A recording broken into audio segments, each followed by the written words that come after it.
Are you a hobby scrapper or small business scrap owner who's trying to decide what you should pay for PC towers? I get these questions a lot, whether on my live stream or in my videos, so I know the questions are out there. Well, in today's video, I'm going to answer that question for you. So come on, let's dive in and find out. For those of you who don't know me yet or don't know about my background, you're probably saying, yeah, okay, so why should I listen to you? That's a very good question. My name is Shark Scrapper. I own and operate a small scrapping and recycling business in Western North Carolina. I'm a retired naval officer and I have an MBA. So I get a lot of enjoyment out of taking the theoretical understanding of small businesses and applying it to my real world situation of running my own small business. The only thing that I enjoy more than that is sharing what I've learned with all of you. Now, today's topic is, what should you pay for a PC tower? And the answer is, it depends. But hey, that's the scrapping world, isn't it? Let's get into the details so that you can actually come up with some numbers. Now, one of the first things that you need to ask yourself is, are you a hobby scrapper who's just having fun doing this so you don't really care if you make any money? Or are you trying to make money at this, either as a hobby or as a small business owner? And the reason for that is really important because it's going to dictate what you are ready to spend. Now, how you approach this topic is really interesting because there's a couple of ways to do this, and they're all legit. The way that I'm going to do this is, first I'm going to look at PC towers from three perspectives. Are they vintage? Are they new and have resale reuse value? Or are they somewhere in between? And the reason for that is going to be very clear here as we work through this process. And within each of these three categories, there are subcategories of how you will look at them. And it's the same for each one of the three. Are you pricing them out based on the scrap value? Are you trying to resell them as functional units? Or are you going to try to part them out? So let's start with scrap value because that's probably one of the easiest things that you can determine.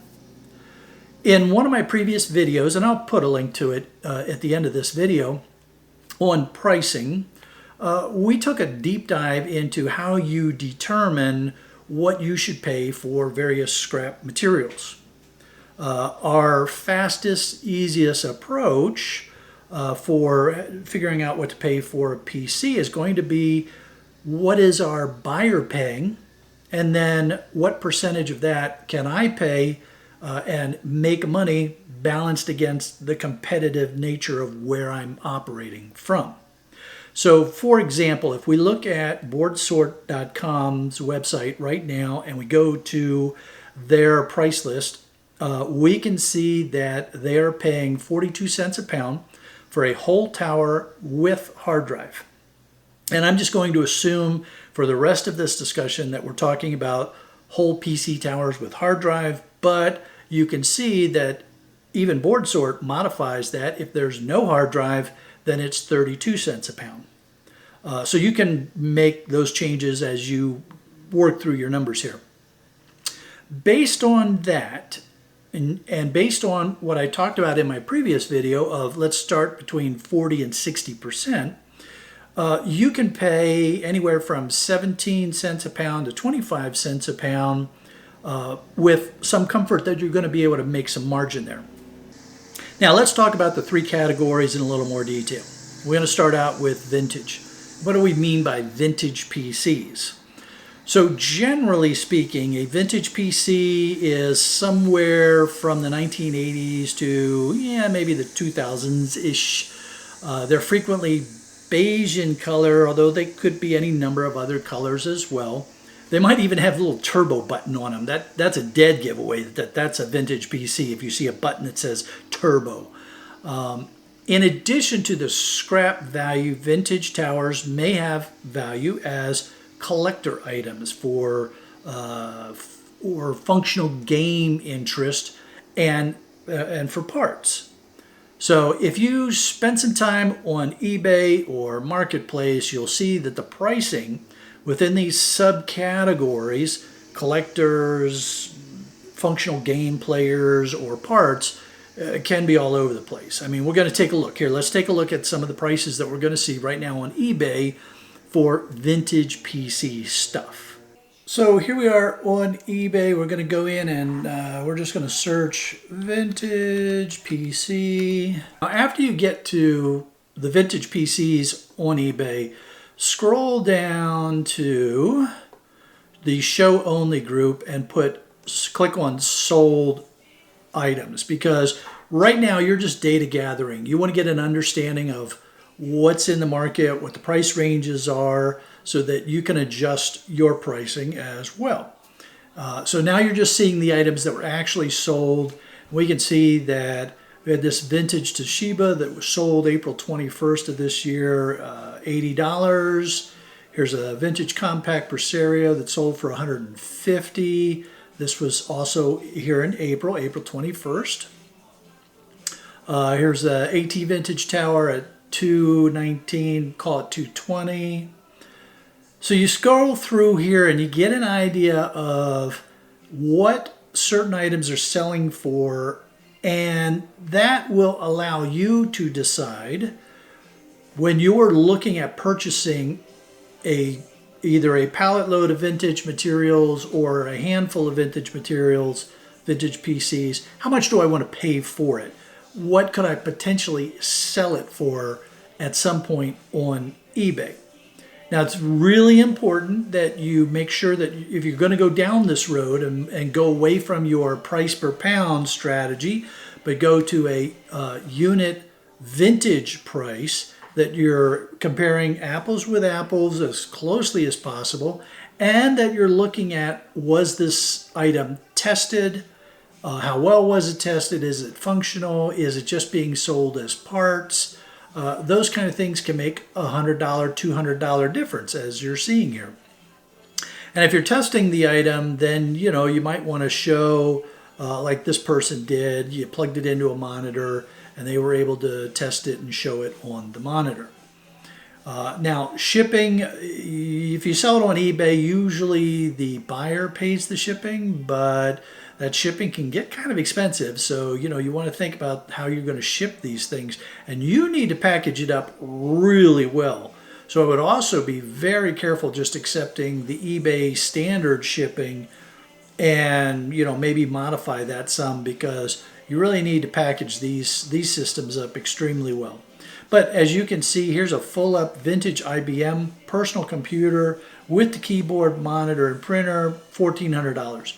So there is some good value selling the PCs, the vintage PCs, as a vintage operational system, if that is in fact what it is.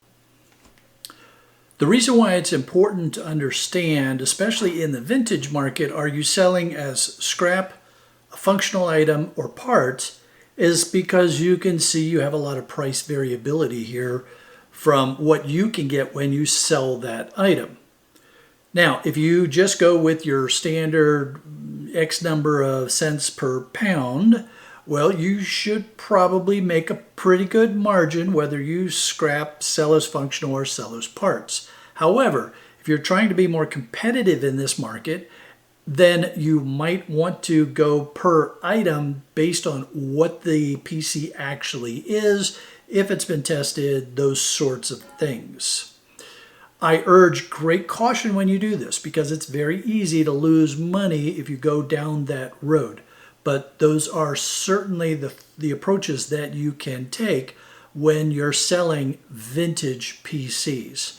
And the more you do it, the more comfortable you get with it, the more you know the vintage PC community, and you engage with them, maybe through Reddit or other sources, you may be able to develop a really good market there and have a good understanding of it, allowing you to make even more money than you would just selling it as scrap value.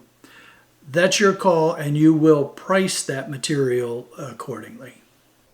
Okay, now let's talk about newer systems. Now, this one is a real gray area here because what is a newer system? Well, obviously you have anything that is running Windows 11 or a Mac equivalent kind of grade, level system is a newer system. All right, Windows 11 is relatively new. People hate it or love it, whatever. I'm not going to get into that argument, but I'm just saying from an age perspective, you know that a Windows 11 machine is a newer machine.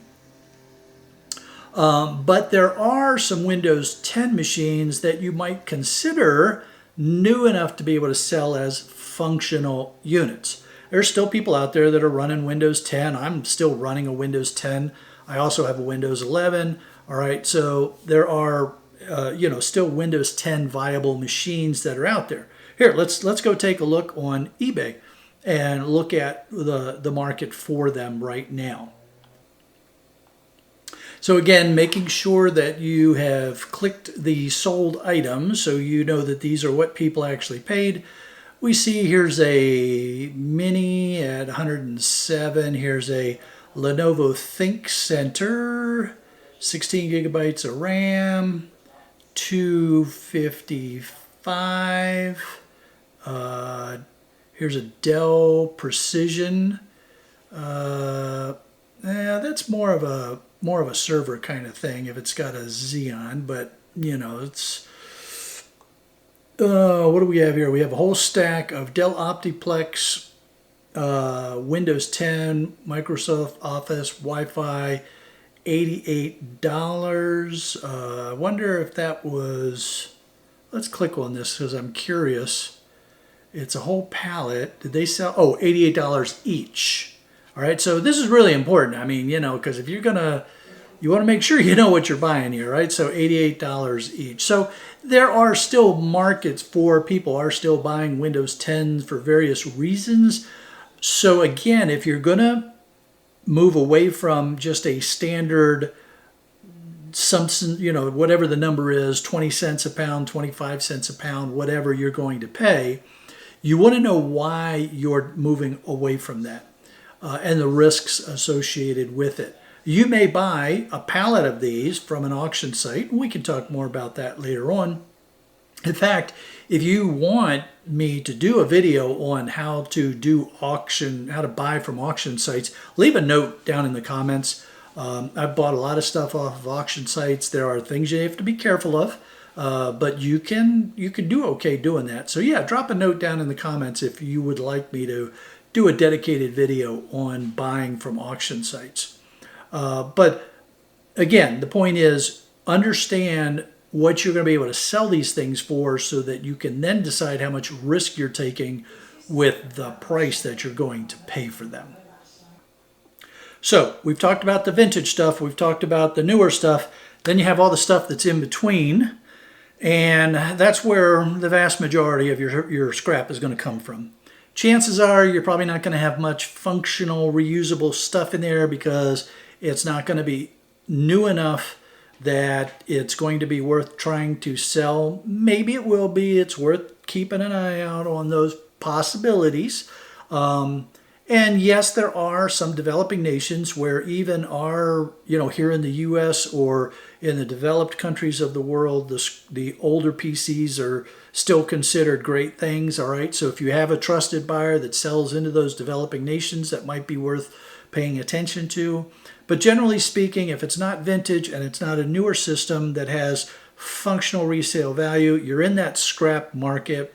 And that's where having set that per pound price really comes in for you because now you just weigh it up and buy it. And then as you're scrapping it, you get the value that you're going to get for it. And your margins are going to vary, but you're not down in the weed nitnoids of, oh man, did this one have 2 sticks of RAM or 4 sticks of RAM? Was it an iSeries CPU or just a pinless CPU? You have already accounted for those variabilities by just having a competitive per pound price that you're paying for scrap PC towers. If you want to learn more about how you can price the things that you're buying for your scrap business or hobby, there's a video right over here where I talk about that in great detail. And this big round thing, that's to help you to subscribe so you don't miss a single episode. Have an awesome week, everybody. Be safe.